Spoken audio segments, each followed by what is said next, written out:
Suscríbete a Venganza Perfecta. Ahora, empecemos con esto.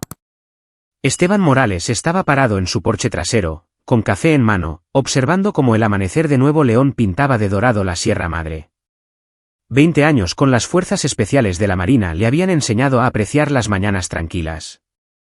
Eran cosas raras y preciosas en una vida que había sido cualquier cosa menos tranquila. A sus 52 años, su cuerpo llevaba el mapa de su servicio, cicatrices de Michoacán, una rodilla reconstruida de Tamaulipas y un hombro que dolía antes de la lluvia. Pero sus ojos permanecían agudos, sus manos firmes y su mente más afilada que el cuchillo de combate que aún guardaba junto a su cama. La transición a la vida civil no había sido fácil. La mayoría de los hombres que hicieron lo que él hizo durante 2 décadas luchaban por encontrar un propósito después. Esteban había encontrado el suyo en el lugar más inesperado, su hija. Camila tenía 7 años cuando él perdió a su madre a causa del cáncer. Los años que siguieron fueron un borrón de despliegues y cuidados de la abuela. Pero tras su retiro, Esteban los había mudado a ambos a este pequeño pueblo a las afueras de Monterrey, compró esta casa con vista a la montaña y aprendió lo que significaba ser realmente un padre. Camila tenía 23 años ahora, trabajaba como asistente legal en una firma del centro y ahorraba para la facultad de Derecho. Tenía el cabello oscuro y la sonrisa rápida de su madre, pero la terquedad y la mente aguda de Esteban.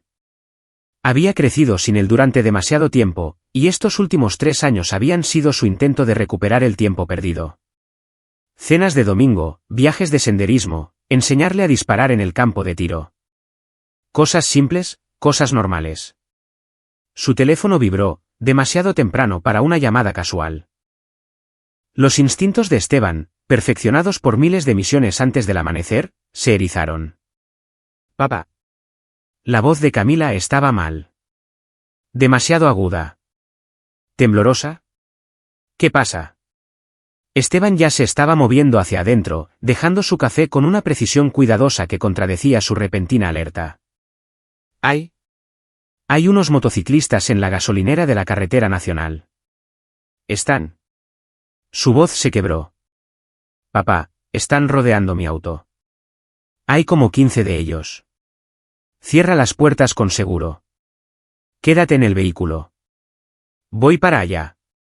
Esteban ya estaba tomando sus llaves, su mente calculando automáticamente distancias, rutas, tiempos de respuesta. Papá, están rompiéndola. El grito que siguió golpeó a Esteban como una bala. Agudo, aterrorizado, cortado abruptamente. Luego, risas masculinas. El sonido de un teléfono golpeando el pavimento. La línea se cortó. Esteban estaba en su camioneta antes de que el pensamiento consciente alcanzara a sus reflejos. La carretera nacional estaba a 20 minutos. Empujó el velocímetro a 145 km/h, con la mandíbula tensa y los nudillos blancos sobre el volante. En su mente, ya estaba ejecutando escenarios, calculando amenazas, preparándose para el enfrentamiento. Pero una voz en su cabeza, la que lo había mantenido vivo en Culiacán y Guerrero, le susurraba que ya era demasiado tarde. Llegó a la gasolinera en 23 minutos. El Honda de Camila estaba abandonado junto a la bomba 3, la puerta del conductor abierta y colgando, la ventana destrozada, vidrios brillando en el concreto como diamantes esparcidos. Su teléfono yacía boca abajo en un charco de algo oscuro que se extendía. El cerebro de combate de Esteban catalogó todo en microsegundos, huellas de neumáticos dirigiéndose al este, gotas frescas de aceite, el patrón sugería motocicletas pesadas. 15 de ellos, había dicho ella. El encargado de la estación, un chico de apenas 20 años, estaba dentro detrás del mostrador, pálido y temblando. ¿Dónde? La voz de Esteban podría haber cortado el acero. Ellos. La arrastraron a una camioneta, se dirigieron hacia la autopista. Hombre, llamé al 911, Vero. ¿Cuánto tiempo? Quizás 10 minutos. Lo siento, no pude. Había tantos de ellos. Esteban ya estaba al teléfono con los servicios de emergencia, siendo transferido al comandante de la Policía Estatal, Ramón Núñez, un hombre decente que Esteban había conocido algunas veces en el club de veteranos. Esteban, tenemos unidades respondiendo. La camioneta fue vista dirigiéndose al norte. Estamos poniendo retenes. ¿Qué club?, preguntó Esteban, con voz mortalmente calmada. Una pausa. Los discípulos del diablo. Hemos tenido problemas con ellos antes. Su casa club está. Sé dónde está. Todos en el estado lo sabían. Los discípulos del diablo se habían establecido hace 2 años, un club nacional con capítulos en todo el norte. La policía local los trataba con cuidado, caminando por la línea entre el acoso y hacer la vista gorda a sus actividades. Esteban, déjanos manejar esto. No hagas nada. Esteban colgó. Sabía lo que Núñez encontraría. Para cuando la policía se movilizara, procesara órdenes y construyera un caso, Camila estaría. Su mente se negó a completar el pensamiento. 20 años cazando a los hombres más peligrosos del país le habían enseñado que el mal no espera al papeleo. La llamada del hospital llegó 4 horas después. La encontraron en un camino secundario a las afueras de Santiago, tirada como basura. Las manos de Esteban temblaron la primera vez que temblaban desde su primer tiroteo en Sinaloa mientras cruzaba las puertas de la sala de emergencias. Elena Valdés, la enfermera de urgencias, tenía ojos amables que habían visto demasiado. Lo llevó a una habitación privada, su mano gentil sobre su brazo. Está estable. Eso es lo que importa ahora. Está estable y va a sobrevivir. ¿Qué tan mal? La voz de Esteban era apenas audible. Lo suficientemente mal como para que necesite prepararse. Pero es fuerte, señor Morales. Más fuerte de lo que probablemente esperaban. La mujer en la cama del hospital no parecía su hija. Moretones morados y negros cubrían cada pulgada visible de piel. Un ojo estaba hinchado y completamente cerrado. Su labio estaba partido, con puntos. 3 costillas rotas, había dicho el médico. Pómulo fracturado, conmoción cerebral, contusiones extensas. La palabra violación había sido pronunciada con desapego clínico, un mal necesario en una evaluación médica. Pero fue el ojo abierto que le quedaba a Camila lo que lo destruyó. El miedo allí, la violación, la forma en que se estremeció cuando él se acercó antes de que el reconocimiento se filtrara a través del trauma. Papá susurró a través de labios rotos. Esteban se sentó junto a su cama, tomando su mano con infinita delicadeza. Estoy aquí, mi niña. Estoy aquí ahora. Ellos. Eran tantos. Traté de pelear, pero... Su voz se quebró en un sollozo. SHH. No tienes que contármelo ahora. Solo descansa. Pero entre sollozos y somnolencia inducida por medicamentos, la historia salió. La habían rodeado en la gasolinera, comentando sobre su apariencia, haciendo sugerencias crudas. Cuando ella los ignoró, la situación escaló. La ventana rota. Arrastrada afuera. La camioneta. Cosas que describió en susurros fragmentados que hicieron que la sangre de Esteban se convirtiera en hielo. Su presidente, dijo ella, su voz adquiriendo una cualidad extraña y distante. Tenía una cicatriz justo aquí. Se tocó su propio pómulo. Dijo que esto era lo que le pasaba a las __ que le faltaban el respeto a los discípulos. Esteban se sentó con ella durante la noche, sosteniendo su mano, escuchándola gritar en pesadillas inducidas por las drogas. Elena los revisaba cada hora, y eventualmente le trajo a Esteban café y un sándwich que él no pudo comer. Necesitará terapia, dijo Elena en voz baja. Este tipo de trauma no sana rápidamente. Tendrá todo lo que necesite. La voz de Esteban tenía un trasfondo que hizo que Elena lo mirara más de cerca. Señor Morales. He trabajado en esta sala de emergencias durante 15 años. He visto lo que hacen los discípulos. He visto a hombres buenos intentar obtener justicia y terminar en camas justo al lado de las personas que amaban. Hizo una pausa. El comandante Núñez es bueno en su trabajo. Deje que la ley maneje esto. Esteban solo asintió, sin comprometerse. Elena no insistió. Había visto esa mirada antes en los ojos de otros veteranos. Aprendió a no preguntar qué significaba. Al amanecer, Camila dormía plácidamente, los medicamentos finalmente superando el trauma lo suficiente para un descanso real. Esteban salió, caminó hacia su camioneta y se sentó en la cabina. Solo entonces se permitió un momento, 30 segundos de ira pura y sin diluir que hizo que sus manos temblaran y su respiración se volviera entrecortada. Luego respiró hondo y el temblor cesó. Sus manos se estabilizaron, su mente se aclaró y Esteban Morales comenzó a planificar. La Casa Club de los Discípulos del Diablo estaba en un terreno de 3 hectáreas a las afueras de la ciudad, un complejo de bodegas convertidas rodeadas por una cerca de alambre de púas. Esteban conocía el diseño. Hacía que fuera su negocio conocer los diseños de todo dentro de un radio de 80 kilómetros de su casa. Viejos hábitos. También conocía a Damián Puga, el presidente del club. 1,95 metros, 127 kilos. Una cicatriz dividiendo su pómulo izquierdo de una pelea con navajas en el penal del Topo Chico.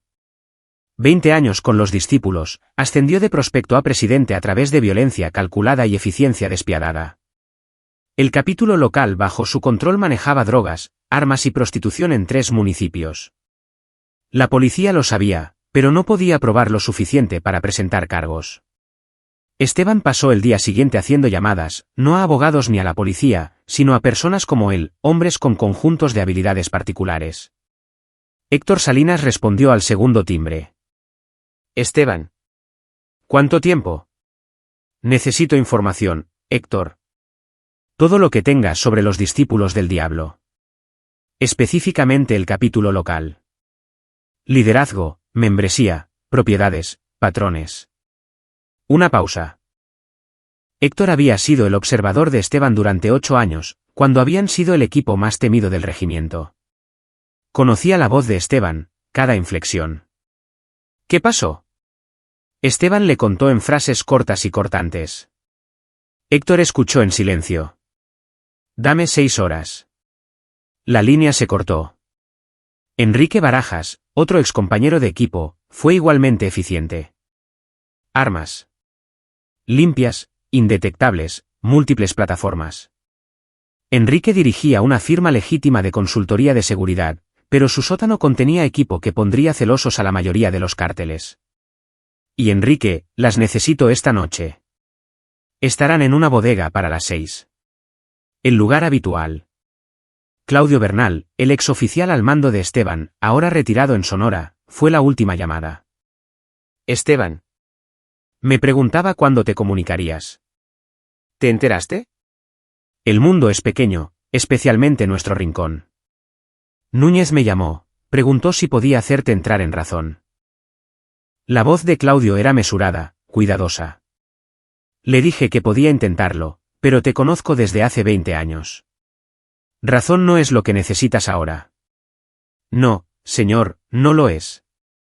¿Reglas de enfrentamiento? No hay ninguna. Otra pausa. Bien. ¿Necesitas refuerzos? Llama, día o noche. Puedo tener un equipo allí en 12 horas. Podría tomarle la palabra, señor. Esteban. Haz que se arrepientan de haber mirado a tu hija. Cuente con ello. Al anochecer, Esteban tenía un paquete de inteligencia completo sobre los discípulos del diablo. La información de Héctor era exhaustiva, nombres, direcciones, vehículos, patrones de movimiento, asociados conocidos. Los 15 hombres que habían estado involucrados estaban claramente identificados a través de una combinación de imágenes de cámaras de tráfico, declaraciones de testigos y los contactos de Héctor en varias bases de datos policiales. Damián Puga. Tadeo de León, el vicepresidente. Ricardo Acero, sargento de armas. 12 miembros más, desde prospectos hasta miembros con parche completo, todos identificados, todos localizados. Esteban extendió los papeles sobre la mesa de su comedor y comenzó a planificar sus muertes. El primero fue casi demasiado fácil. Carlos Monroy, un prospecto, vivía solo en una colonia popular a 16 kilómetros de la Casa Club. 24 años. Antecedentes penales desde el tutelar de menores, asalto, posesión de drogas, cargos por armas. El tipo de estupidez violenta que era reclutada en clubes como los discípulos. Esteban observó la casa de Monroy desde una línea de árboles a 200 metros de distancia, la visión nocturna haciendo que la escena fuera clara como el día. Monroy llegó a casa a las 2 de la madrugada, tropezando de borracho, solo. Buscó sus llaves a tientas, finalmente logrando abrir la puerta. Esteban se movió a través de la oscuridad como humo. 20 años de operaciones nocturnas lo habían hecho sentir cómodo en la oscuridad de maneras que la gente normal no podía entender. La puerta trasera tenía una cerradura barata que cedió a su ganzúa en segundos. Monroy estaba desmayado en su sofá, latas de cerveza vacías esparcidas a su alrededor. La televisión parpadeaba con infomerciales nocturnos. Esteban se paró sobre él por un momento, estudiando su rostro. Este hombre había lastimado a su hija, le había puesto las manos encima, la había violado. La ira intentó surgir de nuevo, pero Esteban la empujó hacia abajo. La ira cometía errores. La ira hacía que te mataran. Esto requería precisión. Monroy murió sin despertar. Una almohada sobre la cara. Presión aplicada con fuerza calculada. 3 minutos de lucha que Monroy estaba demasiado borracho para resistir adecuadamente. Cuando terminó, Esteban arregló la escena cuidadosamente. Más botellas vacías, el propio vómito de Monroy inducido con un dedo en la garganta, posicionado para sugerir que había broncoaspirado mientras estaba desmayado por el alcohol. El médico forense lo dictaminaría como accidental. Una tragedia, solo otra estadística. Esteban estaba en casa a las 4 de la madrugada. Se duchó, preparó café y tachó el primer nombre de su lista. El segundo y el tercero cayeron con la misma suavidad durante las siguientes 24 horas. Ramón Mariscal envolvió su motocicleta alrededor de un árbol en una carretera de montaña curva, neumáticos en mal estado, pavimento resbaladizo por la lluvia y líneas de freno que habían desarrollado una falla misteriosa. Braulio Duarte cayó de un andamio en su trabajo de construcción, un trágico accidente resultante de un equipo de seguridad mal asegurado que Esteban había saboteado cuidadosamente la noche anterior. Para la mañana del segundo día, 3 discípulos del diablo estaban muertos, y nadie estaba conectando los puntos todavía. Esteban visitó a Camila en el hospital, sosteniendo su mano, leyéndole, siendo el padre que ella necesitaba. Ella estaba sanando lentamente, al menos las heridas físicas. Las psicológicas tomarían más tiempo. ¿Cuánto tiempo tengo que quedarme aquí?, preguntó ella, con voz aún débil. Tanto como digan los médicos. No voy a correr ningún riesgo contigo. Le apartó el pelo de la frente. Estás a salvo ahora. Te lo prometo. Esos hombres. No necesitas pensar en ellos. Solo concéntrate en mejorar. Su voz era gentil, pero sus ojos tenían algo que la hizo pausar. Papá, ¿qué estás haciendo? Cuidando a mi hija. Eso es todo. Sonrió, y la sonrisa llegó a sus ojos. Genuina y cálida. ¿Quieres comida de verdad? Podría colar algo de barbacoa de ese lugar que te gusta. Ella le devolvió la sonrisa, frágil pero real. Sí, eso suena bien. Esteban mantuvo los periódicos lejos de ella. Los artículos sobre las 3 muertes recientes. Los discípulos del diablo estaban empezando a darse cuenta, pero los accidentes parecían desconectados. Mala suerte aleatoria. Eso cambiaría pronto, pero por ahora, Esteban tenía el elemento sorpresa. Los números del 4 al 7 murieron el segundo día. Los métodos de Esteban variaron, un incendio en una casa causado por un cableado defectuoso que no era defectuoso hasta que Esteban lo recableó, intoxicación por monóxido de carbono debido a una ventilación bloqueada, una sobredosis de drogas por heroína cortada con fentanilo en cantidades que ni siquiera un usuario experimentado podría sobrevivir, y un accidente de caza que involucró un rifle que se disparó debido a un percutor defectuoso. Para el tercer día, los discípulos del diablo sabían que algo andaba mal. 7 miembros muertos en 72 horas no era coincidencia. Damián Puga ordenó un cierre total, ordenando a todos ir a la casa club. Seguridad en números. Pero Esteban había anticipado esto. Había visto suficientes células insurgentes reaccionar a la presión para conocer los patrones. Se fortificarían. Se reunirían. Tratarían de presentar un objetivo difícil. Los 8 restantes estaban en la casa club al mediodía. Esteban observó desde más de 1 kilómetro de distancia a través de un catalejo. Habían puesto guardias, armados y alertas. El complejo parecía una instalación militar. Esteban sonrió. Estaban pensando como criminales tratando de evitar la ley. Pero Esteban no era la ley. Esa noche, golpeó el transformador de energía del complejo con un disparo de rifle colocado con precisión desde 700 metros. Las luces se apagaron. Los generadores se activaron brevemente antes de que también fallaran, líneas de combustible que Esteban había contaminado con agua con azúcar. Oscuridad y confusión. Esteban se movió a través del complejo con visión nocturna, pistola con silenciador en mano. El guardia murió primero, rápido y en silencio.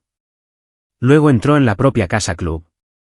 Lo que sucedió en los siguientes 20 minutos, Esteban nunca lo hablaría. Ni con Camila, ni con Héctor, ni con nadie. Pero cuando se fue, 8 discípulos del diablo más estaban muertos.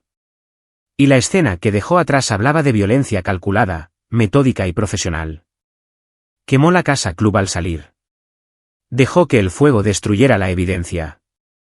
Dejó que sacaran sus propias conclusiones. Esteban estaba en casa al amanecer, se duchó de nuevo, se cambió de ropa y fue al hospital a desayunar con su hija. Ella estaba sentada, luciendo mejor, el color volvía a su rostro. Papá, la televisión dice que hubo un incendio en ese club de motociclistas. Lo miró con ojos que eran más viejos de lo que habían sido hace una semana. Dicen que todos murieron. Esteban sostuvo su mirada firmemente. Terrible tragedia.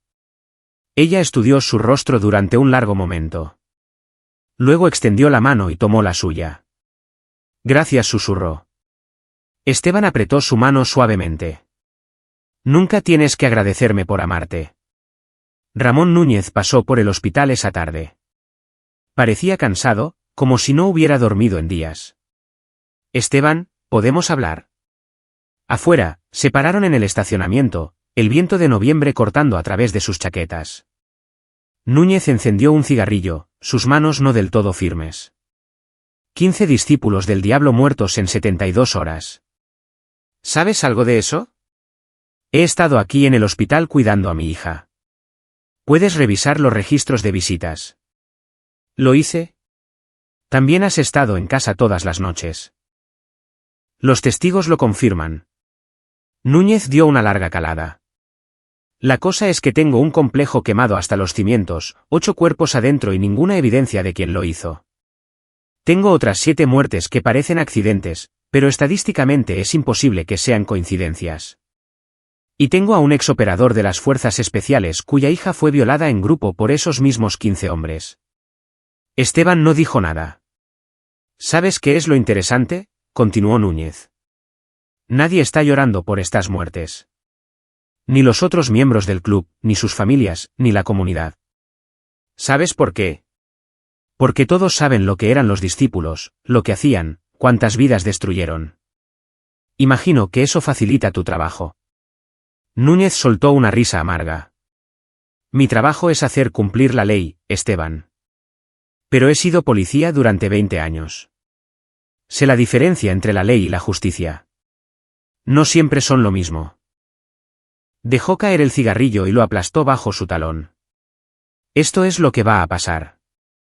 Voy a investigar estas muertes a fondo. Voy a escribir informes. Voy a seguir cada pista. Y no voy a encontrar absolutamente nada que apunte de manera concluyente a juego sucio o asesinato porque quien hizo esto, si alguien hizo esto, fue un profesional. Mejor que profesional. Hipotéticamente hablando, dijo Esteban con cuidado. Hipotéticamente hablando.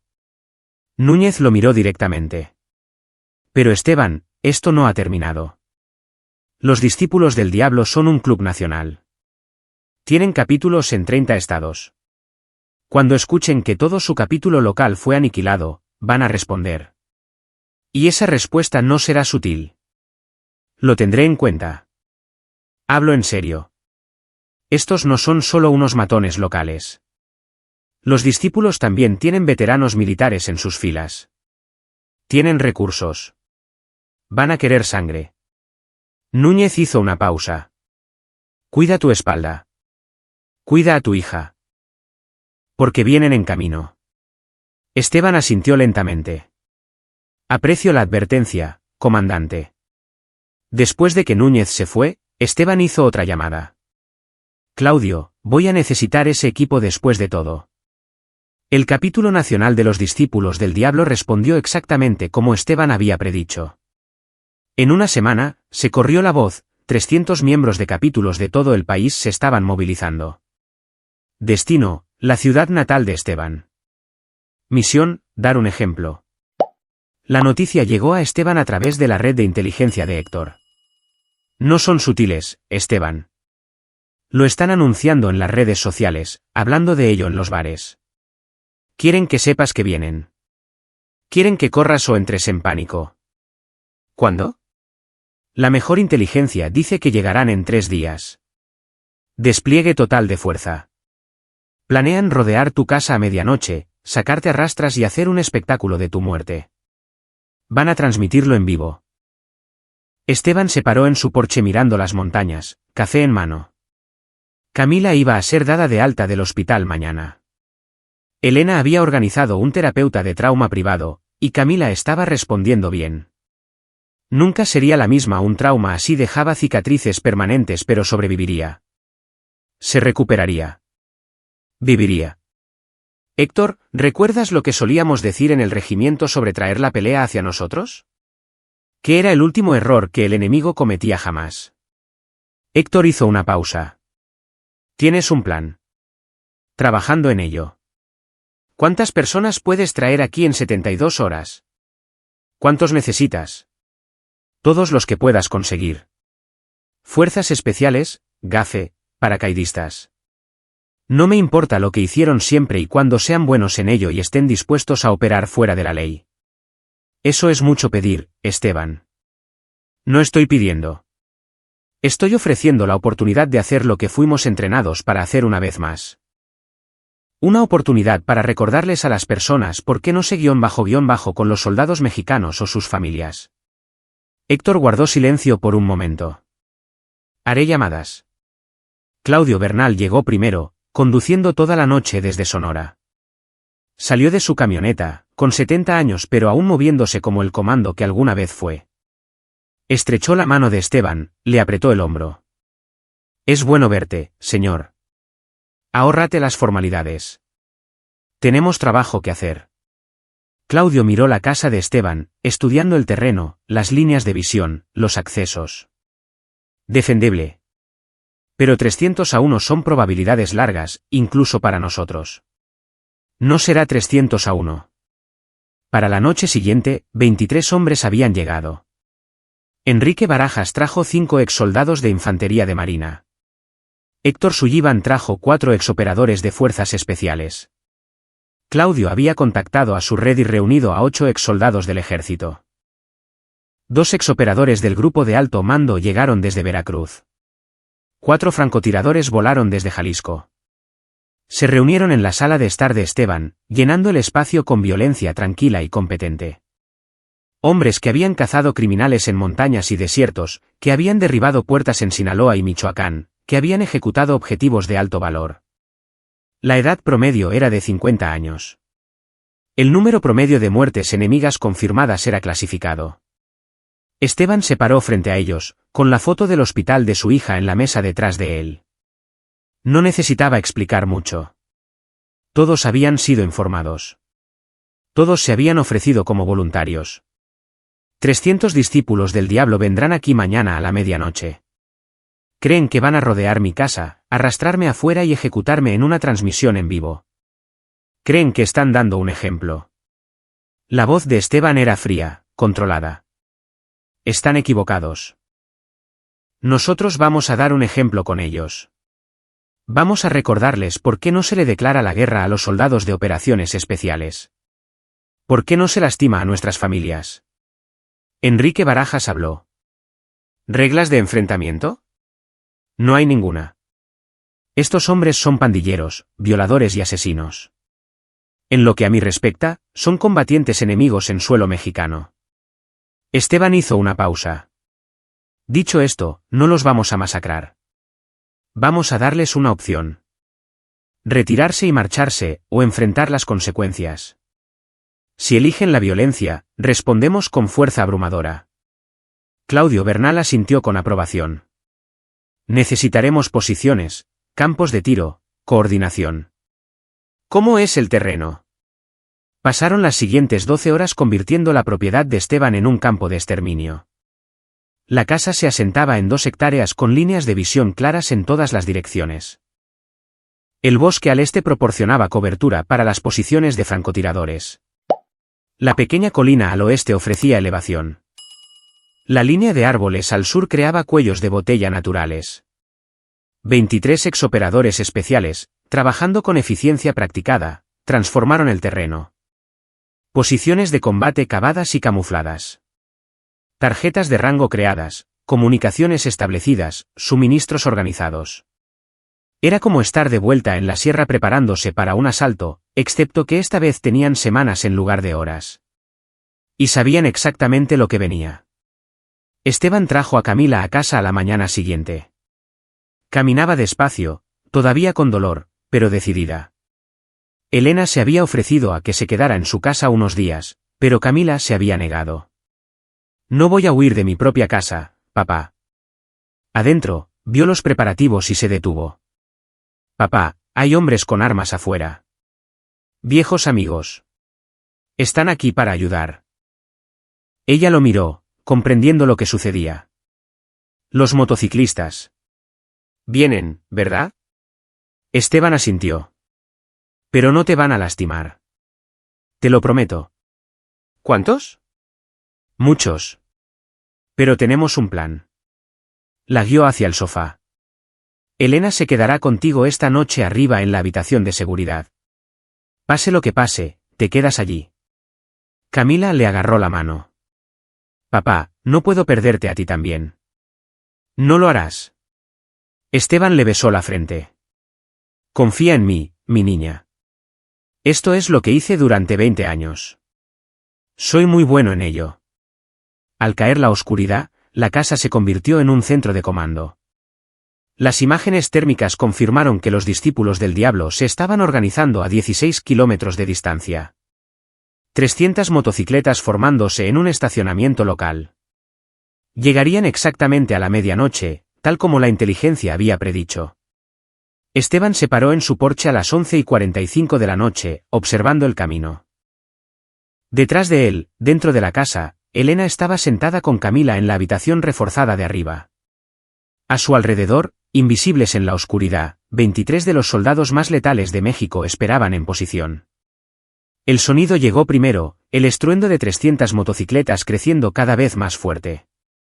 Luego aparecieron las luces, un río de faros fluyendo por la carretera de montaña hacia su casa.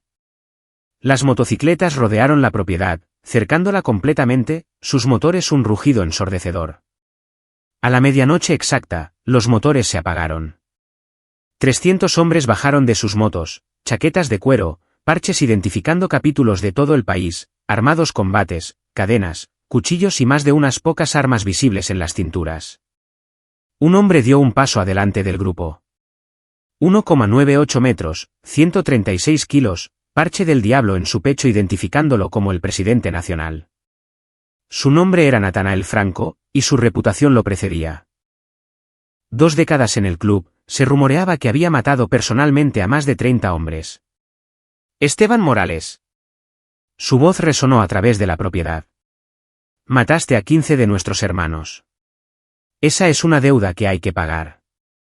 Esteban abrió su puerta principal y salió al porche. En las sombras de la entrada detrás de él, las formas se movieron. Uno por uno, 23 hombres salieron a la vista, dispersándose por el porche y el patio, cada uno armado. Cada uno sosteniendo su arma con la competencia casual de los profesionales. La sonrisa confiada de Natanael Franco se desvaneció. Había esperado a un solo hombre, aterrorizado y suplicando. En cambio, vio un ejército. La voz de Esteban se escuchó claramente en el repentino silencio. Tus hermanos violaron a mi hija, la golpearon casi hasta la muerte, la dejaron al lado del camino como basura. Hizo una pausa. Les di justicia. El tipo que la ley no podía proporcionar. 300 contra 24, gritó Natanael, tratando de recuperar su bravuconería. ¿Realmente crees que puedes? No son 24. La voz de Claudio cortó la oscuridad. Todos somos exoperaciones especiales. Marina, ejército, GAFE. Entre nosotros, tenemos más de 400 despliegues de combate. Luchamos en cada zona de conflicto que puedas nombrar. Trajiste a 300 motociclistas con bates y pistolas baratas. Cargó una ronda en su rifle, el sonido agudo en el aire nocturno. Nosotros trajimos armas de precisión, visión nocturna y 2 décadas de experiencia cazando a hombres como tú. Héctor Salinas habló después desde su posición. Las imágenes térmicas muestran que 32 de ustedes portan armas de fuego. Ya hemos adquirido cada uno de esos objetivos. Se dispara el primer tiro, 32 de ustedes mueren en 3 segundos. Enrique Barajas agregó, tenemos francotiradores a 300 metros, múltiples campos de tiro, sectores superpuestos. Esta propiedad es una zona de muerte. Entraron en ella voluntariamente. Esteban levantó la mano, silenciando a sus hombres. Esto es lo que va a pasar. Tienen 2 opciones. Opción 1, dan la vuelta, se suben a sus motos y se van. Vuelvan a sus capítulos. Vivan sus vidas. Esto termina aquí. Hizo una pausa, su voz endureciéndose. Opción 2, intentan tomar esta casa, y convertimos esta propiedad en su fosa común. Pintaremos la historia como queramos. 300 pandilleros asaltaron la casa de un veterano. Nos defendimos. Defensa propia. Ustedes serán los villanos. Nosotros seremos los héroes. Natanael Franco miró a su alrededor, viendo las caras de sus hombres en los faros de las motocicletas. Habían venido esperando una ejecución. Ahora, se enfrentaban a soldados entrenados que parecían ansiosos por una pelea. Las matemáticas eran feas. 300 contra 24, sí, pero esos 24 tenían posición, preparación y habilidades que convertían los números en una desventaja. No pueden matarnos a todos, intentó Natanael, pero a su voz le faltaba convicción. No estuvo de acuerdo Esteban. Pero podemos matar a los suficientes para que el resto corra. ¿Quieres apostar a que serás uno de los sobrevivientes? Dejó que eso se asimilara. Viniste aquí para matar a un hombre por venganza. ¿Cuántos de tus hermanos estás dispuesto a sacrificar por eso? ¿50? ¿100? Porque ese es el precio. Mínimo. El silencio se alargó. Esteban podía ver los cálculos corriendo por la cabeza de Natanael. Esto no era lo que planearon. Este no era un civil asustado al que pudieran brutalizar. Esta era una operación militar, y estaban en el lado equivocado de ella. Este es nuestro país, dijo finalmente Natanael, buscando algún terreno moral alto. No puedes simplemente ejecutar ciudadanos. Dejaron de ser ciudadanos cuando decidieron que la violación en grupo era aceptable. Cuando brutalizaron a mi hija porque no les dio atención. Se convirtieron en enemigos. La voz de Esteban podría haber cortado el acero. Son terroristas. Terroristas domésticos. Y pasamos nuestras vidas matando terroristas. Uno de los motociclistas en la parte de atrás, más joven que el resto, se quebró. Esto es una __, hombre. Hay 300 de nosotros. Vamos simplemente al chasquido de un disparo de rifle lo interrumpió. La botella de cerveza en su mano explotó, rociando vidrio y espuma. Cayó al suelo, gritando. Disparo de advertencia. La voz de Héctor provino de la oscuridad. El siguiente no lo es. El motociclista más joven se escabulló detrás de su motocicleta, y una energía nerviosa recorrió a todo el grupo. Estaban reconsiderando sus elecciones de vida. Esteban habló de nuevo, su voz con absoluta autoridad. Tienen 60 segundos para decidir. Después de eso, decidimos por ustedes. Natanael Franco miró a sus hombres, vio el miedo extendiéndose, vio la realidad de su situación. 300 a 24 deberían haber sido probabilidades abrumadoras. Pero la guerra no se trataba de números. Se trataba de entrenamiento, preparación y la voluntad de usar la violencia más eficazmente que tu oponente. Y estos 24 hombres tenían más experiencia con la violencia que todo su club combinado. Esto no ha terminado, dijo Natanael, tratando de salvar las apariencias. Sí, lo ha hecho, respondió Esteban. Porque si vuelven, si tú o cualquier discípulo del diablo se acerca a mi hija o a mi ciudad de nuevo, no les daré opción. No daré advertencias. Cazaré cada capítulo, cada miembro, cada asociado. Quemaré sus casas club, congelaré sus activos, daré información a cada agencia de aplicación de la ley en el país. Haré que los discípulos del diablo se extingan. Hizo una pausa. Tengo las habilidades, los contactos y ahora la motivación. Ponme a prueba si quieres, pero estarás comenzando una guerra que no puedes ganar. El silencio fue absoluto. Natanael Franco supo cuando estaba vencido. Más importante aún, sabía que Esteban Morales decía en serio cada palabra. A montarse ordenó finalmente Natanael a sus hombres. Nos vamos. Los discípulos del diablo volvieron a subir a sus motocicletas. Los motores rugieron a la vida. Salieron lentamente, casi respetuosamente, el río de luces fluyendo de regreso por el camino de la montaña. En minutos, se habían ido, dejando solo marcas de neumáticos y el olor a escape. Esteban se paró en su porche hasta que el último motor se desvaneció en la distancia. Solo entonces bajó su arma. Claudio Bernal caminó a su lado. ¿Crees que volverán? No. Saben a lo que se enfrentan ahora. Harán las cuentas y no sumarán a su favor. Esteban miró a su antiguo oficial al mando. Gracias, señor. A todos ustedes. No nos des las gracias. Vinimos porque eso es lo que hacen los hermanos. Claudio le apretó el hombro. Cuida a esa chica tuya. Ha pasado por un infierno. A la mañana siguiente, Esteban encontró a Camila en la cocina preparando el desayuno. Elena se había ido después de que todo estuvo despejado, prometiendo verificar más tarde. Camila se movía con cuidado, todavía sanando, pero había algo diferente en sus ojos. Una fuerza que el trauma había forjado. Observé desde la ventana, dijo en voz baja. Se suponía que no debía hacerlo, pero lo hice. Esteban sirvió café, no dijo nada. Todos esos hombres. Vinieron aquí por mí. Para protegerme. Vinieron porque eres mi hija. Porque eres familia. Eso es lo que hacemos. Esteban se sentó frente a ella. ¿Cómo te sientes? Asustada.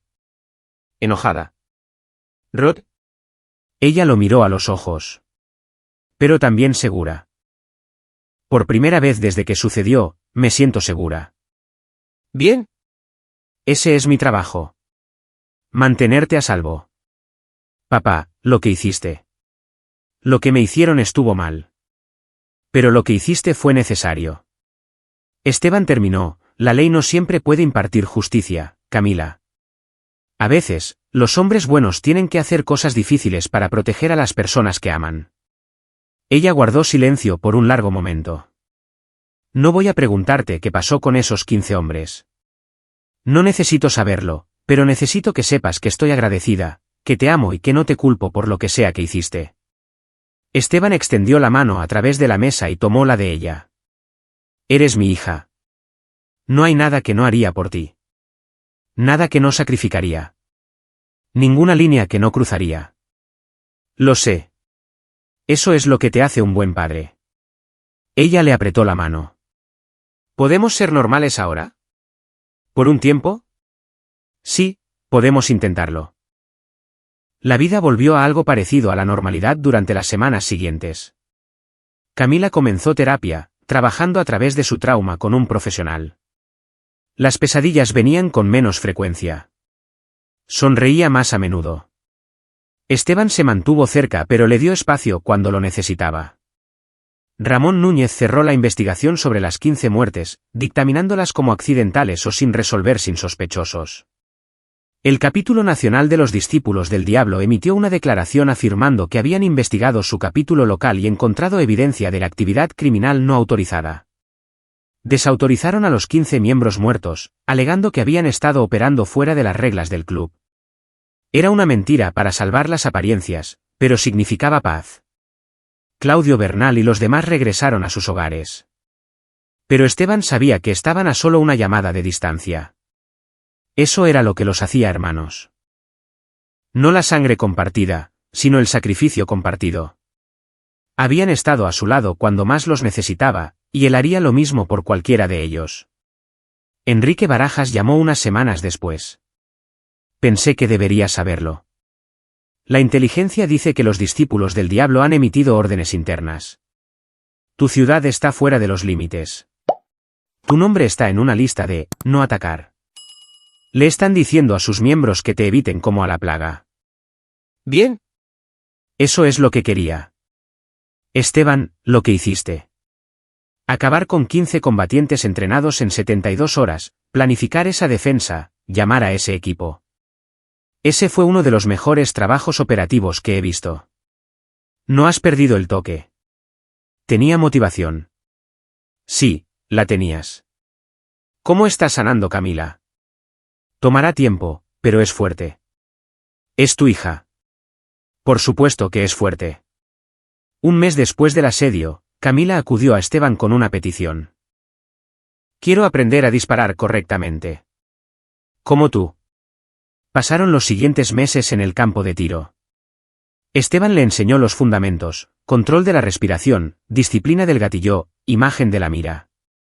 Pero más que eso, le enseñó confianza. Cómo ponerse de pie, cómo defenderse, cómo nunca volver a ser una víctima. Nunca sería la misma persona que era antes del ataque. Esa mujer se había ido, destruida por 15 hombres que pensaron que podían tomar lo que quisieran sin consecuencias. Pero la mujer en la que se estaba convirtiendo más fuerte, más dura, más resistente era alguien a quien Esteban estaba orgulloso de conocer. Una tarde, 6 meses después de todo, se sentaron en el porche trasero viendo la puesta de sol. Camila había recuperado el peso que había perdido. Los moretones se habían desvanecido hacía mucho tiempo, y había sido aceptada en la Facultad de Derecho con una beca completa. Voy a procesar a personas como ellos algún día, dijo en voz baja. Personas que piensan que están por encima de la ley, que lastiman a las personas porque pueden. Voy a encerrarlos por el resto de sus vidas. Esteban sonrió. Serás buena en ello. Aprendí del mejor. Ella lo miró. Me mostraste que el mal no gana. No cuando las buenas personas están dispuestas a contraatacar, a hacer lo que sea necesario. Solo asegúrate de permanecer del lado correcto de la ley, dijo Esteban. Tengo conexiones que pueden ayudarte. Redes de información, recursos. Úsalos para construir tus casos. ¿Y tú? ¿Qué vas a hacer ahora? Esteban consideró la pregunta. Había pasado 20 años cazando criminales y luego 3 años tratando de ser un civil. Los últimos meses le habían recordado en qué era bueno, para qué estaba hecho. Estoy pensando en comenzar un negocio de consultoría. Seguridad, evaluación de amenazas, protección ejecutiva. Hay muchas personas allá afuera que necesitan protección de los depredadores. Muchas familias que necesitan a alguien dispuesto a interponerse entre ellos y el mal. Suena perfecto para ti. Sí, lo es. Se sentaron en un cómodo silencio, observando cómo las montañas se volvían púrpuras con la luz que se desvanecía. Esteban pensó en los 15 hombres que había matado, en los 300 a los que se había enfrentado. No sentía culpa, ni remordimiento. Ellos habían elegido su camino cuando lastimaron a su hija. Él simplemente había sido la consecuencia de esa elección. En algún lugar a la distancia, el motor de una motocicleta retumbó. Camila se tensó instintivamente, y Esteban le puso una mano en el hombro. Solo una moto. No son ellos. No volverán. ¿Cómo lo sabes? Porque aprendieron la misma lección que muchos terroristas aprendieron en los últimos 20 años. La voz de Esteban era tranquila, segura. Que puedes amenazar a México. Incluso puedes herir a México. Pero cuando lo haces, México envía a hombres como yo. Y no paramos. No renunciamos. No perdonamos. Simplemente completamos la misión. Camila apoyó la cabeza en su hombro. Me alegra que seas mi papá. Me alegra que seas mi hija.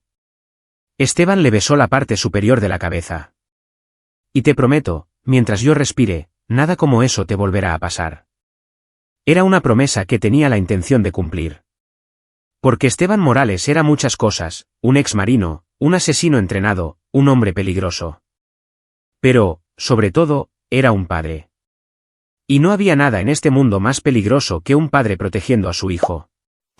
Los discípulos del diablo aprendieron esa lección de la manera difícil. 15 de ellos pagaron con sus vidas.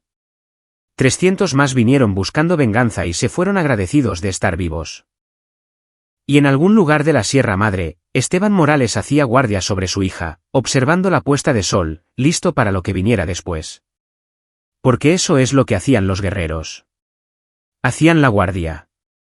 Protegían a los inocentes. Se aseguraban de que el mal pagara un precio. Y a veces, cuando la ley no podía impartir justicia, ellos mismos se convertían en la justicia. Aquí es donde nuestra historia llega a su fin. Comparte tus pensamientos en la sección de comentarios. Gracias por tu precioso tiempo. Si disfrutaste esta historia, asegúrate de suscribirte a este canal. Eso me ayudaría mucho. Haz clic en el vídeo que ves en la pantalla y te veré.